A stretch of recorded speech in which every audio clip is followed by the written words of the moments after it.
I would gladly retire from the world were such a day to dawn. Hi guys, welcome to Bad Quality Central, and today we're doing another trailer breakdown, the World of Skyrim trailer.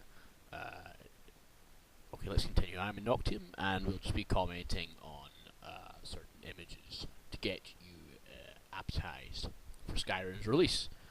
So, here's our first image. It's a man sitting in a chair, but it's not exactly a chair, it's a throne, and it seems to be a king, a sort of retired in spirit king, who I believe is the king of Skyrim. Skyrim currently in this story is the puppet of the Empire down to the south, and according to the description, this is where Skyrim have a bit of a civil war. So basically, this is the king sort of wanting to give up, but realizing he'll never do that. I don't know if it's a king. Maybe he says he's employed or would like to retire. So he might be a protectorate or a steward or something like that.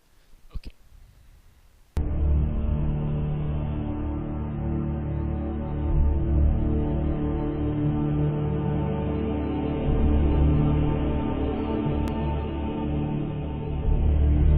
You don't think this is a war already? Sir, Thank you, Legate. In the future, I'll let you know when your opinion is needed.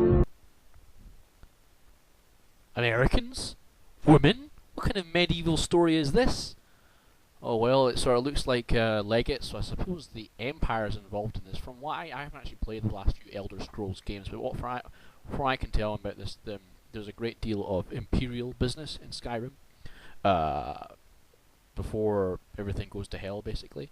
There appears to be a civil war, and as a result of the civil war, which is mentioned in the prophecies, the dragons are coming back, and you're involved in all this sort of scheming and stuff like that.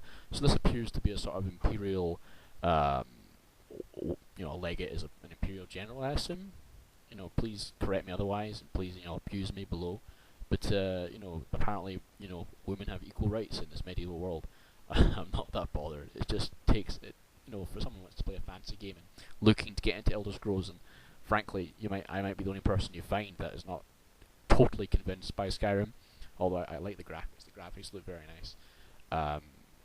This might be a negative, but otherwise, yeah. As you can see, there's just sort of an Imperial war plan room, I assume, and they're going to be involved in Skyrim. Okay.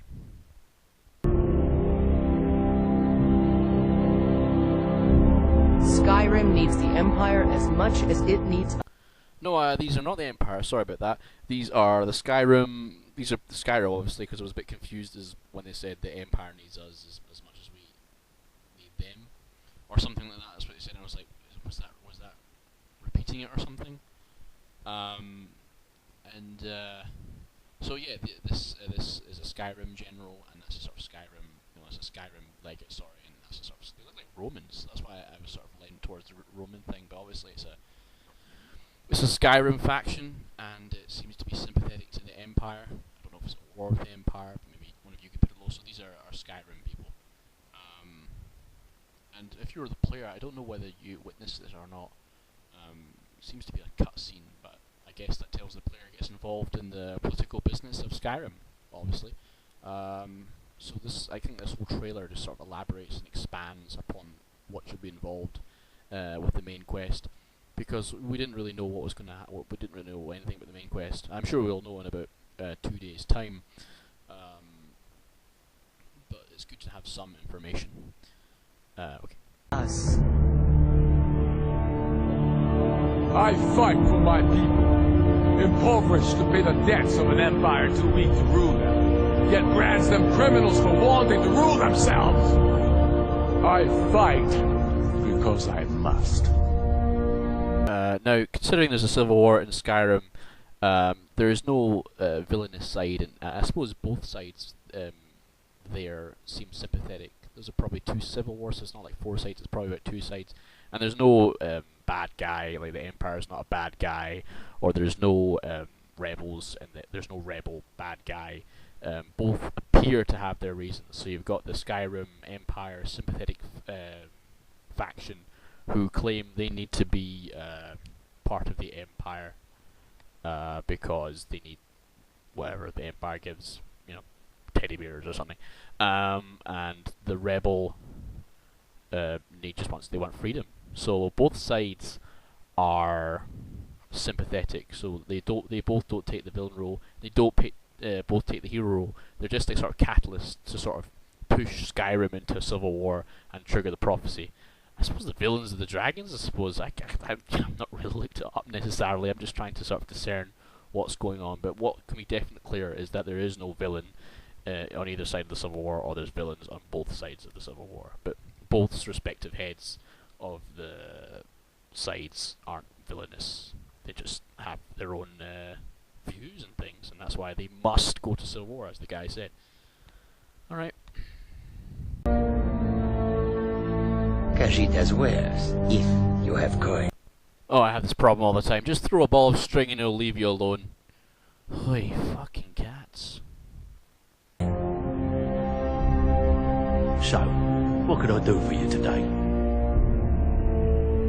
I have work if you've got the backbone. Sound like you can handle it?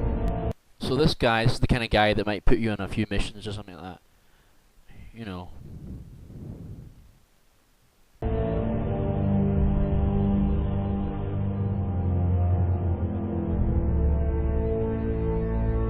No doubt, the appearance of a dragonborn of this time is not an accident. Your destiny is surely bound up with the return of the dragons.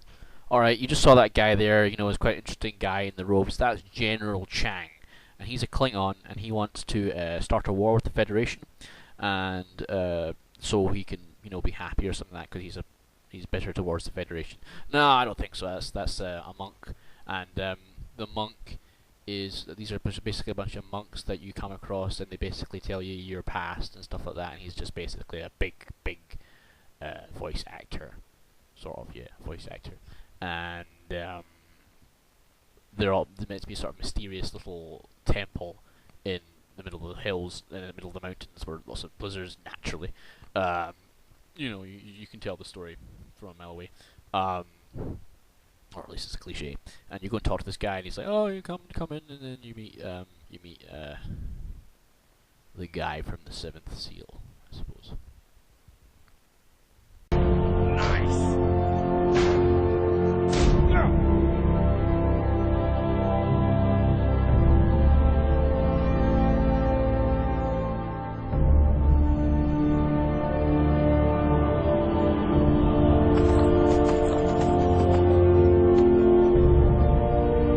As you saw there, it seems you can ride horses and a tiger and something else, and not to mention you saw a lot of towns and cities and stuff like that.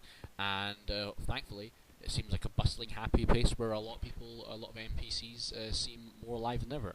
No, just kidding. They just seem to sort of stare into space, a la Fallout 3 and Elder Scrolls 4, 3 or 6. But that's the kind of games Bethesda do. But maybe there'll be difference. Maybe there'll be a difference to that. Even the cat thinks so. Even cat and me have a difference of opinion on Skyrim. For the meantime, only wants food. So, yeah. If you are Dragonborn, then there is hope, after all. Okay, that was from the actor that seems to never die. And he's probably the head sort of key herald, which tells you all about this guy, which I'm sure you all know from like a year ago and checking the wiki. But those who haven't checked the wiki, he's basically sort of priest or something like that reminds you of your destiny and what's happening, and sort of rounds off the whole story and triggers the main quest. Basically, so yeah, basically this is a trailer for Skyrim, so the world of Skyrim, as it were. Basically, just sort of the trailer would start illustrating some action and gameplay, not to mention some gameplay footage. The world of Skyrim trailer is basically just sort of giving you some illustration, story, and things like that. Is the trailer good? No, it's crap. It's pretty crap. It's got the same background music from the gameplay trailer. It just seems to sort of flash routine things, gives a little exposition that you can ride horses, go there, and a little bit on the Civil War and stuff like that. As far as I can see, it's only giving you information in Act 1 of the story, and nothing much in what the real begins happening. But yeah, it just sort of shows you the world and stuff like that. It's not a particularly good trailer. But it does give us a little bit more information than there was before. It's not very engaging either, but I certainly know a little bit more. But considering it's 2 days until it comes out, we could have done with a little bit more of a better launch trailer, as it were.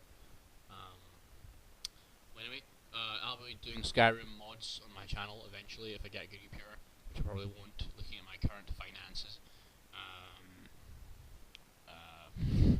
No, I'll probably get a good computer and I'll probably be playing Skyrim mods. Probably not play through because, you know, I'm not the most accurate uploader. But I'll still be doing Fallout mods as well, and a few other things. Don't subscribe though. Just if you see my name, take a look at my channel. Leave reviews. You know, people post. If you do subscribe though, I'll send you a free shit through your mailbox if you want. Or throw shit at me, you know. Anyway, looking forward to Skyrim. Bye bye.